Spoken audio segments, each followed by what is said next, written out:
अरे भाई लोहारू वालों, भिवानी वालों, मैं आपको कह रहा हूं हमारे जेपी दलाल को भेज दो।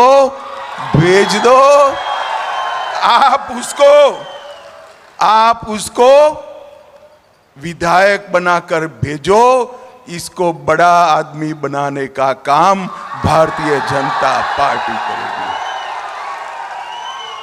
भाइयों बहनों, 2019 में लोहारू की जनता ने जेपी दलाल को यहां से आशीर्वाद दिया। हमने उनको कृषि मंत्री भी बनाया, वित्त मंत्री भी बनाया, और कृषि मंत्री बन से ही यहां से लेकर राजस्थान, पूरे हरियाणा में नहरें बिछाने का काम हमारे जेपी दलाल ने किया है। जेपी दलाल ने, मेरे पास कई सारा लिस्ट है, बाद में बताऊंगा। पूरे लोहारू विधानसभा में सड़कों का जाला बिछाया, हर गांव को 24 घंटा बिजली दिया, स्वास्थ्य की सुविधाएं दी, और लोहारू को एक अच्छी कॉन्स्टिट्यूएंसी बनाने का काम हमारे जेपी दलाल ने किया है। के लिए और बाकी सब चीजों के लिए विकास करने का काम है। मैं यहां आया हूं तब मैं चौधरी बंसीलाल जी को भी प्रणाम कर उनका स्मरण कर बात करना चाहता हूं। मगर लोहारू वालों, मैं आज यहां से हुडा साहब को पूछना चाहता हूं, हरियाणा सेना में सबसे ज्यादा जवान भेजने वाला प्रदेश है। 40 साल से सेना के जवान मांग करते थे कि हमें 1 रैंक 1 पेंशन चाहिए, कांग्रेस पार्टी नहीं दी। इंदिरा जी ने नहीं दिया, राजीव गांधी ने नहीं दिया, सोनिया मनमोहन ने नहीं दिया। आपने मोदी जी को प्रधानमंत्री बनाया, 14 में बनाया, 15 में 1 रैंक 1 पेंशन देने का काम नरेंद्र मोदी। अभी एक योजना लेकर आए हैं अग्निवीर की, कांग्रेस वाले और विशेषकर राहुल बाबा राजनीति कर रहे हैं। मैंने सैनी जी को कहा कि सैनी जी अग्निवीरों का अफवाह फैला रहे हैं। भारत सरकार के गृह विभाग ने देश भर की पुलिस ने 20% रिजर्वेशन दिया है, सबको पेंशन वाली नौकरी मिलने वाली है। मगर आप क्या करोगे? उन्होंने कहा हरियाणा के जितने भी अग्निवीर है वो सभी को मैं हरियाणा सरकार में नौकरी दे दूंगा। मैं हरियाणा के युवाओं को कहकर जाता हूं, हुंडा एंड कंपनी जिनका काम झूठ फैलाना है, वो कह रहे हैं कि अग्निवीर का बाद में क्या होगा। मैं जो बोलता हूं वो करता हूं, और मोदी जी जो इशारा करते हैं वो भी हो जाता है। मैं आज कहकर जाता हूं, हरियाणा के एक भी अग्निवीर को वहां से अगर वापस आना पड़ता है तो नौकरी के बगैर का नहीं रहेगा। इसकी जिम्मेदारी भारतीय जनता पार्टी। भाइयों बहनों, सेना को सशक्त करने का काम नरेंद्र मोदी जी ने, अभी हमारे कश्मीर में भी चुनाव चल रहा है, राहुल बाबा वहां गए और उमर अब्दुल्ला के साथ समाधान किया। इनका एजेंडा क्या है? हम सारे आतंकवादियों को चुनाव के बाद छोड़ देंगे, हम पाकिस्तान के साथ वार्ता करेंगे, हम टेररिज्म के लिए जो प्रतिबंधित संस्थाएं करी है उस पर से प्रतिबंध हटा लेंगे। ए राहुल बाबा, सुन लो हमारी बात।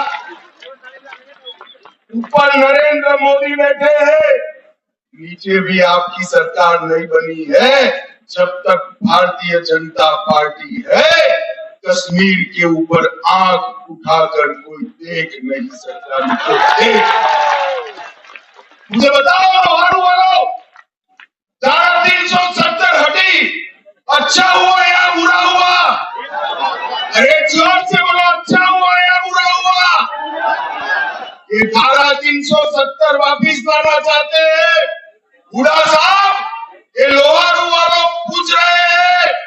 आप धारा 370 के बारे में क्या बताओगे? मैं बताता हूँ। हुड्डा जी हो या राहुल जी, जितना भी जोर लगा दे, मोदी जी पर भरोसा कर रहा, धारा 370 कभी वापिस नहीं आएगी। एक कश्मीर के लिए 370 हटाई, उसका जिक्र कर रहे हैं। अरे राहुल गांधी, हम तो वो पार्टी है जो मानती है पाकिस्तान वाला कश्मीर भी भारत का है, हिंदुस्तान। भाइयों बहनों, हजारों हरियाणा के युवान हमारे कश्मीर को बचाने के लिए शहीद, और ये लोग कश्मीर में फिर से आतंकवाद। हम सब तय करें कि एक बार कांग्रेस को इस मुद्दे पर जवाब। भाइयों बहनों, किसानों की बात करते हैं, खिलाड़ियों की बात करते हैं। हमारी 10 साल की सरकार ने कोई जिला ऐसा नहीं छोड़ा जहां पर खेल के लिए अच्छा मैदान नहीं है, अच्छा मैदान नहीं है। और मेरी नायब सिंह से बात हुई है, इसके बाद हर ब्लॉक में, हर तहसील में खेलने की और कोचिंग की सुविधा भारतीय जनता पार्टी की सरकार है। और मैं आज हुड्डा साहब को पूछना चाहता हूं, हुड्डा साहब, आपने भी कोई कम राज तो नहीं किया, यहाँ काफी समय राज किया। आप बताइए, आप एमएसपी पर कितना खरीदी करते थे? बताइए जरा, कितने क्रॉप लेते थे? भाइयों बहनों, एमएसपी पर ज्यादा से ज्यादा हुड्डा साहब ने 4 ही क्रॉप को लिया था। आज हमारा नायब सिंह 24 क्रॉप को लेकर किसानों का 25। और एमएसपी पर सबसे ज्यादा खरीद अगर कहीं हुई है तो 10 साल के भारतीय जनता पार्टी के शासन में हुई। क्या बात कर रहे हो हुड्डा साहब? एमएसपी रटे जाते हो। मैं आज कहता हूं, एक भी दाना, ये 24 क्रॉप का जो लगभग हरियाणा के सभी क्रॉप है, इसका एक भी दाना खाली नहीं रहेगा।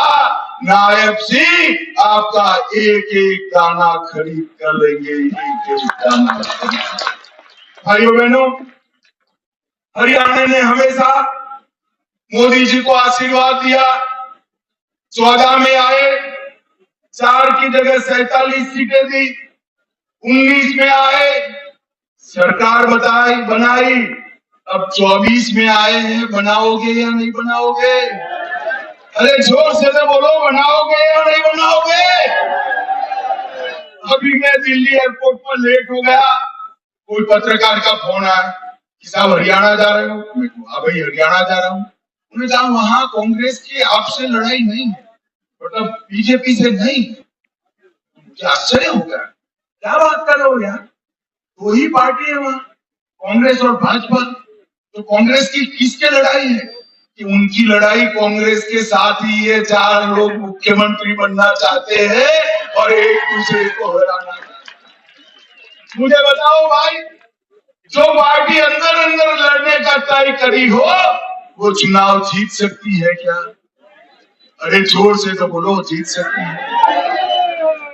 मैं लोहारू आया हूं, इसे यहीं से प्रचार का शगुन किया है, मानकर चलो। आप लोहारू में मेरी पहली सभा है, इस चुनाव में पहली सभा। अब जहां शगुन किया है, माताएं खास बताए, टीका लगाओगे या नहीं लगाओगे? भाइयों बहनों, मैं अभी रोहतक जाने वाला हूं। वहां कहते हैं हुड्डा साहब को चंडीगढ़ भेज दो। अरे भाई, लोहारू वालों, भिवानी वालों, मैं आपको कह रहा हूं, हमारे जेपी दलाल को भेज दो, भेज दो। आप उसको विधायक बनाकर भेजो।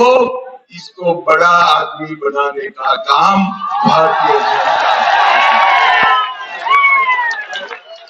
भाइयों बहनों, 2019 में लोहारू की जनता ने जेपी दलाल को यहाँ से आशीर्वाद दिया। हमने उनको कृषि मंत्री भी बनाया और कृषि मंत्री बन से ही यहाँ से लेकर राजस्थान पूरे हरियाणा में नहरें बिछाने का काम हमारे जेपी दलाल ने किया है। मेरे पास कई सारा लिस्ट है, बाद में बताऊंगा। पूरे लोहारू विधानसभा में सड़कों का जाला बिछाया, हर गांव को 24 घंटा बिजली दिया, स्वास्थ्य की सुविधाएं दी और लोहारू को एक अच्छी कॉन्स्टिट्यूएंसी बनाने का काम हमारे जेपी दलाल ने किया। भाइयों बहनों, हमारी 10 साल सरकार चली। पहले चौटालों की सरकार चलती थी, बूढ़ा साहब की सरकार चलती थी। खर्ची और पर्ची के बगैर नौकरी मिलती थी क्या? अरे जोर से बोलो भाई, मिलती थी क्या? खर्ची भी देनी पड़ती थी, पर्ची भी देनी पड़ती थी ना। अभी भाजपा का राज आ गया, मोदी जी आ गए, नायब सिंह आ गए, खर्ची भी गई, पर्ची भी गई, पोस्टमैन आकर आपको अपॉइंटमेंट लेटर घर पे देकर जाता है। नायब सिंह ने नए हरियाणा का संकल्प लेकर आगे बढ़े हैं, उसको आपने आगे बढ़ाया। मैं यहाँ पर हरियाणा के एससी, एसटी और ओबीसी को भी कहना चाहता हूं। अभी ये राहुल बाबा ने अमेरिका में बयान दिया है कि हम कुछ समय विकास होने के बाद आरक्षण को हटा देंगे।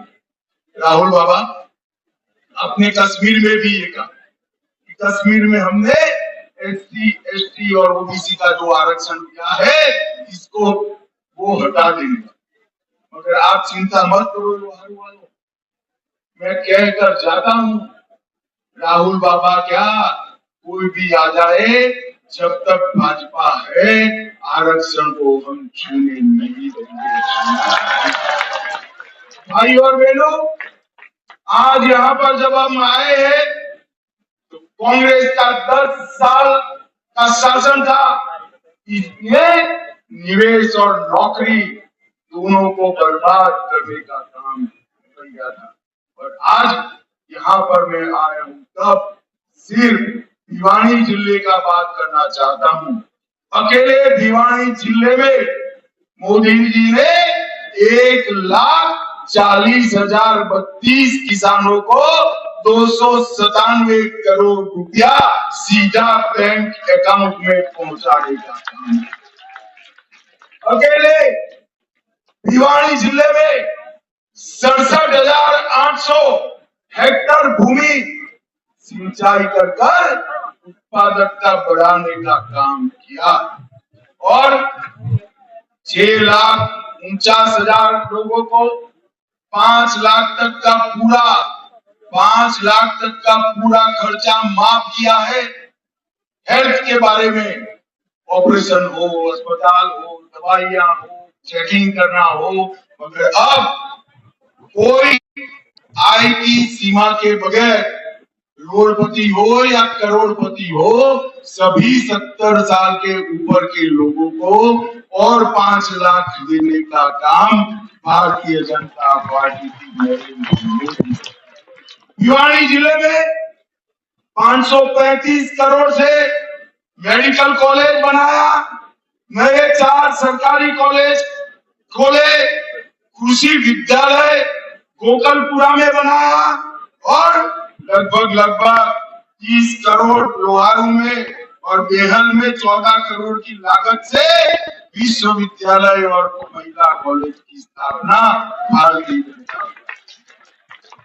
हमारे जो ओबीसी वर्ग के लोग हैं, उनकी क्रीमी लेयर की सीमा नायब सिंह ने मुख्यमंत्री बनते ही 6 लाख से लेकर 8 लाख और विधवाओं का पेंशन, वृद्धों का पेंशन,